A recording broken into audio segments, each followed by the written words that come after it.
Today I'm showing you how to make healthy meatballs in just 35 minutes.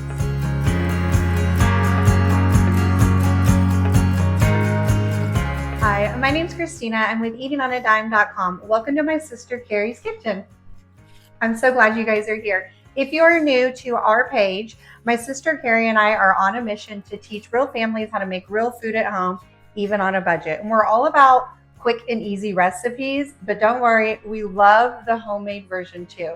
So today I'm going to show you the quick and easy version of how to make homemade chicken meatballs.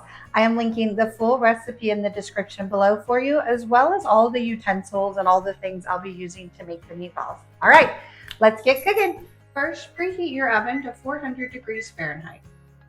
Then for easy cleanup, I like to line a baking sheet with parchment paper. My sister Carrie has these like parchment paper sheets, and they really are a game changer. It just lays right on there perfectly every single time. So this is going to be a great way to make sure cleaning this pan is quick and easy.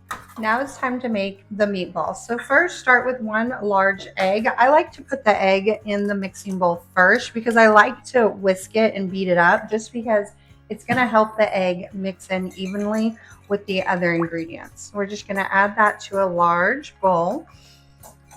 Perfect. And then you can't have chicken meatballs without chicken. So I am using a pound of ground chicken. Now, you should be able to find this at your grocery store. If you don't see it in the standard whatever it's called, meat section, chicken section, go to the butcher counter and they'll definitely have it there.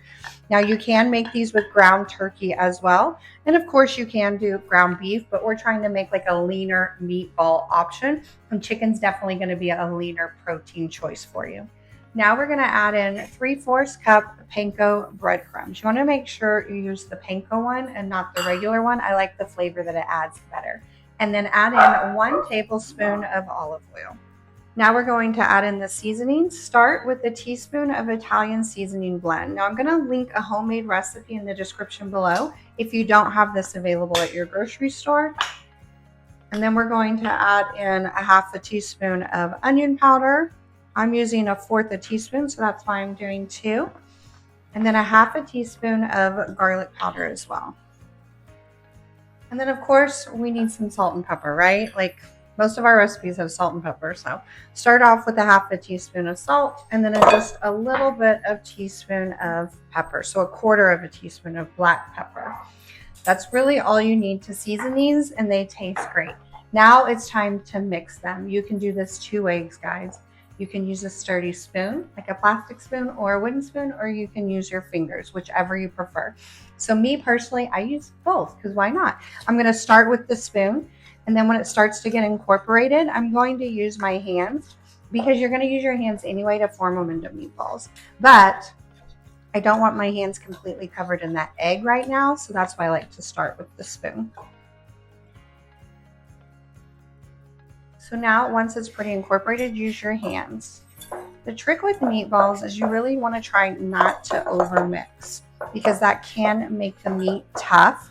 So you're just really wanting to make sure all the seasonings and the breadcrumb is evenly distributed through that ground chicken. Give me a shout out if you guys can hear the puppies in the background playing. Yay, puppies! Okay, this looks perfect. So once they're combined, let it sit at room temperature for about 10 minutes. And this is just so the breadcrumbs can soak up that extra moisture from the chicken so that it helps them hold together while they're baking. So just let it set at room temperature for about 10 minutes. Now it's time to form the meatballs. So the trick with the meatballs is you want them to be roughly about the same size so that they cook evenly and you don't have like a batch that gets overdone because the other half isn't quite done yet. So I love to use a cookie scoop. It's the best way to make sure they're all the same size. So just scoop up some of the mixture, plop it in your hand, and then roll it to form a nice little meatball, and then place it right on that prepared pan that we put the parchment paper on earlier. And it's okay if they don't need to be like, you just don't want them touching, because they don't rise and stuff like baking, so you don't have to worry about them being like so far apart or anything like that on the baking sheet. Just make sure you get them all rolled up. Now me, I try to get them all on the same baking sheet because I don't want lots of dishes, but you can use 2 baking dishes if you need to. So mine made about 30. I did mine a little bit smaller, but you can, of course, do whatever size that you would like. I just like the crunchy outside part of the meatballs, so that's why I like the smaller meatballs. I just think they're delicious and amazing. On the recipe, it says that it makes about 24. So mine made a little bit more, but that's completely fine. All right, let's get this bacon.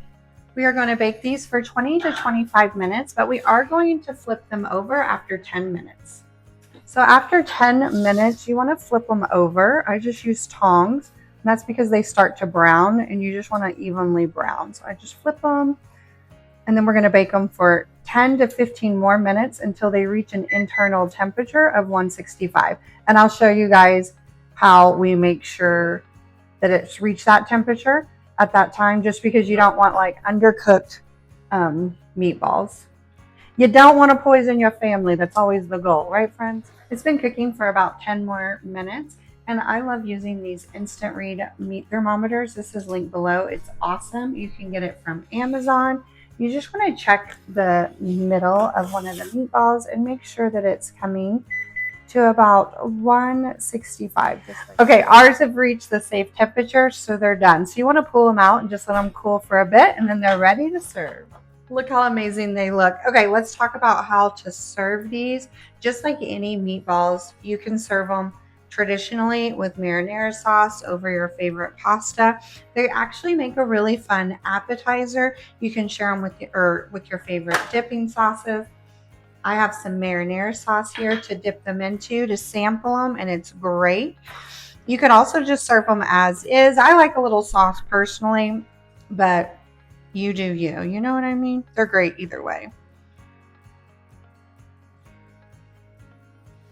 Also, I forgot to mention that these freeze great in the cooked form. So when I make homemade meatballs, I always make a double batch, one to enjoy now and one to freeze for later.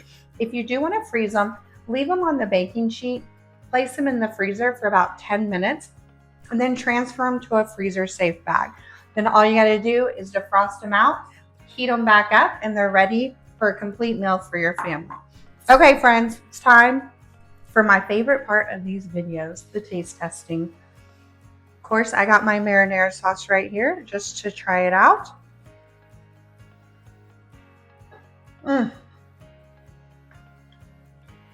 Perfect. Thank you guys so much for joining me today in my sister Carrie's kitchen. I hope I inspired you to make a healthy, delicious meatball at home in under 35 minutes. Don't forget, this recipe is linked in the description below. Once you try it out, leave us a comment on the recipe itself and let us know what you think. It's the best way to support us. You can also leave a rate and review, a star rating for the recipe. And it's a free, simple way to support us so we can keep making videos to help you learn how to cook at home. All right, guys, I'm out of here. I got some meatballs to eat.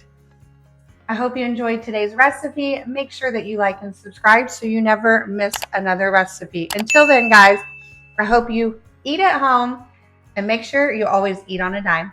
Bye, friends.